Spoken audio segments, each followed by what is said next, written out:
में गुस्सा है, लेकिन ये जो बर्बरता का पूरा मामला सामने आया है, एक ट्रेनी डॉक्टर जो अस्पताल के अंदर थी उसके साथ हैवानियत की गई है, उस पर अभी तक क्या हुआ है, पिता ने क्या आरोप लगाए हैं, पुलिस ने क्या कार्रवाई की है, सरकार ने क्या कार्रवाई की है, जानकारी आपको दे रहे हैं। बेटी के साथ दुष्कर्म हुआ, पिता की तरफ से आरोप लगाए गए जिस पर एसआईटी का गठन सरकार की तरफ से किया गया है। वहीं दुष्कर्म के बाद हत्या की भी बात परिवार की तरफ से, पिता की तरफ से कही गई, जिस पर यह कहा गया कि 11 सदस्यीय एसआईटी अब इस पूरे मामले की जांच करेगी। वहीं सच्चाई छिपाई जा रही है, पिता ने यह भी कहा। वहीं उन्होंने ये कहा कि एसआईटी में 11 सदस्य हैं, आरोपी को पकड़ने का दावा सरकार की तरफ से किया गया है। वहीं जांच में देरी क्यों हुई, ये सवाल भी पूछा गया है। जांच में देरी क्यों हुई, पिता की तरफ से ये आरोप लगाए गए, जिसपे ये जवाब दिया गया है कि 5 लोगों से इस पूरे मामले में पूछताछ की गई है। लेकिन सवाल यही खड़े होते हैं कि आखिर इस पूरे घटनाक्रम में, जिस तरह का ये पूरा घटनाक्रम हुआ है अस्पताल के अंदर, एक महिला, एक बच्ची जो कि डॉक्टर थी और उसकी इज्जत को तार-तार किया गया है। अब जांच की बात जरूर कही जा रही है, लेकिन भारतीय जनता पार्टी भी देरी को लेकर सवाल पूछ रही है, पिता भी सवाल पूछ रहे हैं। ये पूरा मामला क्या था, डिटेल में आपको इस रिपोर्ट के जरिए समझाते हैं।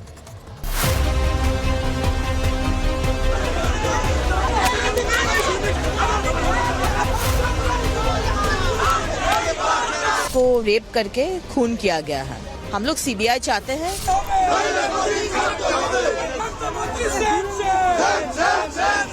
असॉल्ट हुई है, स्टैपिंग का उनके ऊपर निशाना है, तो कोई तो बहुत बड़ा हरकत हुई है।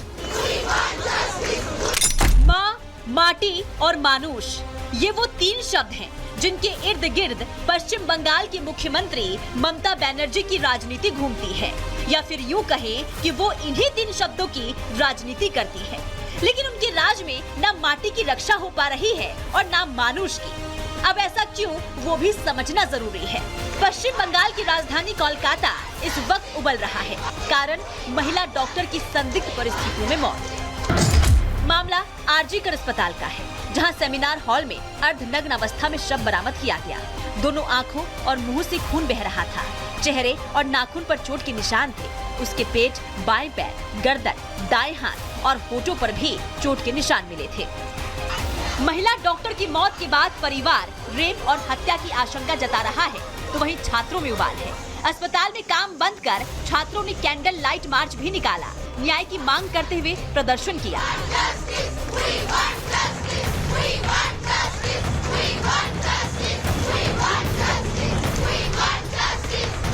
शुक्रवार की सुबह सरकारी अस्पताल में एक महिला डॉक्टर का शव मिला तो छात्रों के साथ साथ बीजेपी ने खूब हंगामा किया। बवाल बढ़ा तो जांच शुरू कर संजय नाम के एक शख्स को दबोचा, जिससे पूरी रात पूछताछ की गई। सवाल जवाब के दौरान आरोपी ने कई और नाम लिए, जिसके आधार पर आगे की कार्रवाई शुरू कर दी गई है।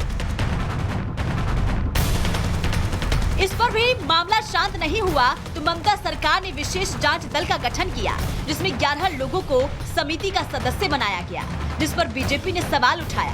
बीजेपी नेता अमित मालवीय ने पोस्ट कर दावा किया कि जांच समिति में 11 सदस्य हैं, जिसमें 2 इंटर्न को टीएमसीपी का सदस्य बनाया गया है, जिनके नाम रिजन बागची और शरीफ हसन हैं। ये दोनों ही टीएमसी के सक्रिय सदस्य हैं। जांच समिति की संरचना को देखते हुए ये साफ है कि जांच पूरी तरीके से दिखावा होगी।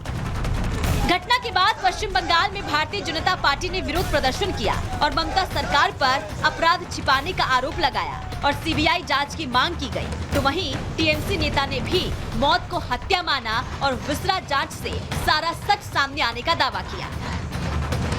जो जिस हालत में उनका बॉडी मिला गया, कम्प्लीटली निर्वस्त्र, इसको देखकर लगता है उसको रेप करके खून किया गया है। और ऐसे भी शाम के वक्त के बाद आप पोस्टमार्टम नहीं कर सकते।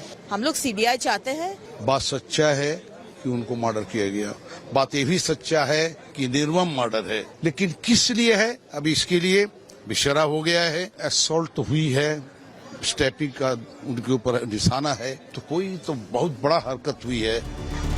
महिला डॉक्टर की मौत के बाद जहां कोलकाता में बवाल मचा हुआ है, तो कई सवाल उठ रहे हैं। महिला के शरीर पर चोट के निशान कैसे आए? अस्पताल के अधिकारी इस मामले पर चुप क्यों हैं? आखिर क्यों माँ, माटी, मानुष की बात करने वाली ममता सरकार इस पूरे मामले पर चुप है? Bureau report, Republic Bharat.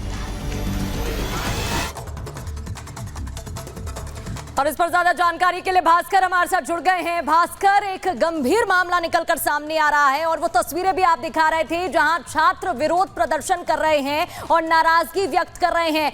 एक शख्स की गिरफ्तारी हो गई है, और क्या कुछ अपडेट?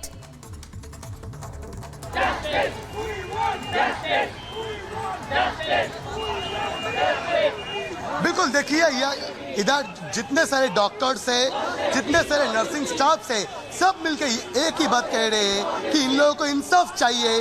और जब तक प्रॉपर सेफ्टी के इंतजाम हॉस्पिटल अथॉरिटी ना करे तब तक कोई ट्रीटमेंट के लिए ये लोग तैयार नहीं है। और ऊपर से जितने सारे डॉक्टर्स है सब मिलकर इधर प्रोटेस्ट कर रहे हैं। मेरा पीड़ित शंभू दिखा रहे हैं कि तेज बारिश के बावजूद इधर ये जो प्रोटेस्ट जारी है। शंभू इधर आओ, बात करते हैं कुछ रेसिडेंट डॉक्टर से। जितने सारे डॉक्टर्स इधर पे हैं वो लोग क्या बोल रहे हैं, एक बार बात करते हैं। सर, एक चीज बताइए, जिस तरह से कलकत्ता पुलिस ने आखिर में मान लिया कि रेप और मर्डर हुआ है, क्या छुपाना चाह रहे हैं कलकत्ता पुलिस? पहले से आप लोग प्रोटेस्ट किए, उसके बाद काली पोस्टमार्टम हुआ, क्या छुपाना क्या चाहते हैं? क्या छुपाना चाहते थे वो तो सीपी बोल सकता है, लेकिन वो स्टिल আমরা এখনো কিন্তু कॉपी पाईनी। आप लोगों के पास पोस्टमार्टम का रिपोर्ट आया अभी तक? ना, अभी तक रिपोर्ट नहीं आ रहा। एक स्टेटमेंट थ्रू द प्रेस हम लोग के पास आया, बट वी वांट আমরা তো সমস্ত ইন্টারনাল কমিটিতে আমাদের রিপ্রেজেন্টেটিভ দিয়েছি, পোস্টমর্টম পাওয়ার সময় আমরা রিপ্রেজেন্টেটিভ দিয়েছি, তাহলে সেই রিপ্রেজেন্টেটিভরা কি হয়েছে তা আমরা সেটা ক্রস চেক করব না কেন? बिल्कुल ये लोग कह रहे हैं, डॉक्टर्स लोग कह रहे हैं कि सारे जगह पे रिप्रेजेंटेटिव्स थे और जो पोस्टमार्टम की रिपोर्ट है वो रिपोर्ट कहाँ है, क्यों वो रिपोर्ट ये सारे डॉक्टर्स के पास अभी तक अवेलेबल नहीं हुआ? ये सारे सवाल भी लोग अभी पूछ रहे हैं। और भी सारे डॉक्टर से ये सीज वर्क जो चल रहा है, एक ही तो बात है, इंसाफ चाहिए। इंसाफ कब मिलेगा? See, the thing is, what happened yesterday is very unfortunate. Okay, it should. The thing is, these kind of events is very.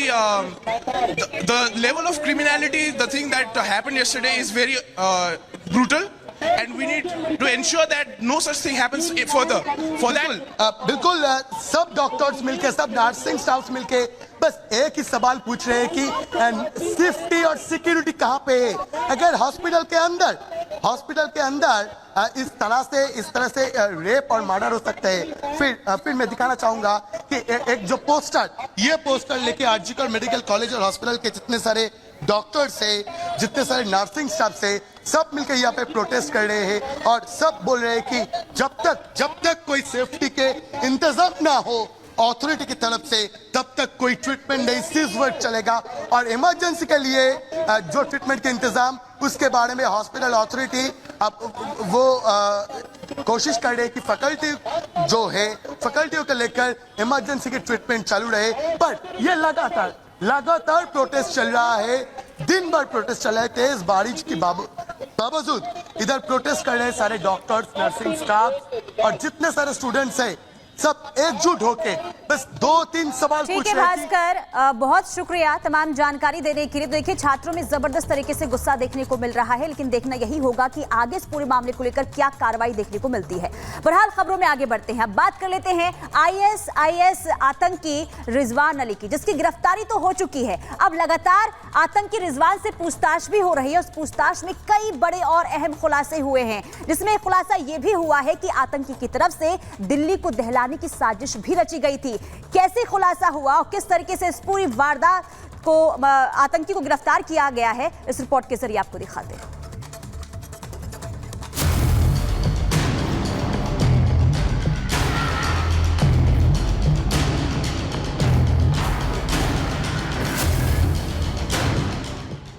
Uttar Pradesh में मुख्यमंत्री योगी के लॉ एंड ऑर्डर से अपराधी और हिस्ट्री शीटर सदमे में हैं।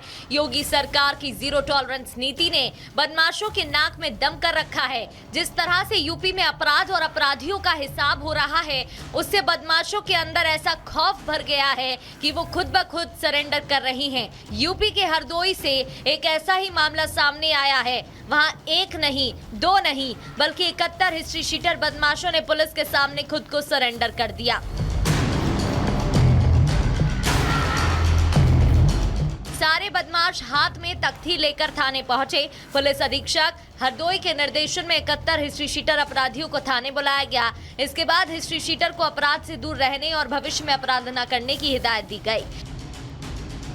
एक अभियान चलाया जा रहा था, उसी क्रम में थाना तरौली क्षेत्र के 71 हिस्ट्री शीटरों को थाने पर बुलाया गया एवं प्रभावित निरीक्षक तरौली द्वारा उन्हें अपराध से दूर रहने के लिए हिदायत दी गई एवं प्रत्येक महीने के निश्चित तारीख में थाने पर हाजिर लगाने को निर्देशित किया गया।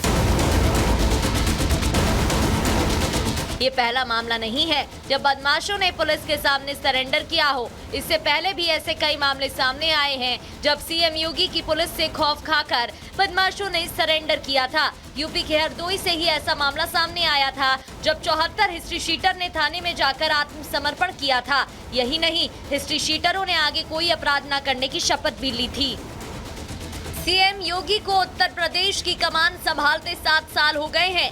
यूपी की सत्ता पर काबिज होने के साथ ही सीएम योगी ने ही पूरे सूबे को अपराध मुक्त करने का प्रण लिया था और वो प्रण सीएम समय समय पर दोहराते भी रहे हैं। योगी की कसम और उनके ताबड़तोड़ एक्शन की वजह से अपराधियों में दहशत है। यही वजह है कि अब तक सैकड़ों बदमाश पुलिस के सामने सरेंडर कर चुके हैं।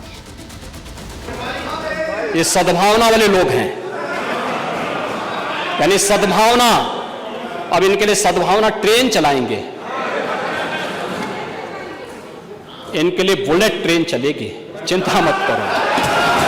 और उस बुलेट ट्रेन की तैयारी की जा रही है।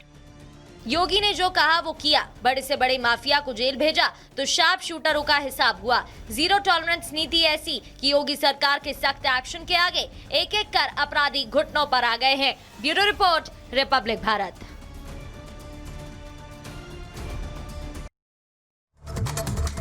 और चलिए रिपब्लिक भारत पर वक्त हो गया एक छोटे से ब्रेक।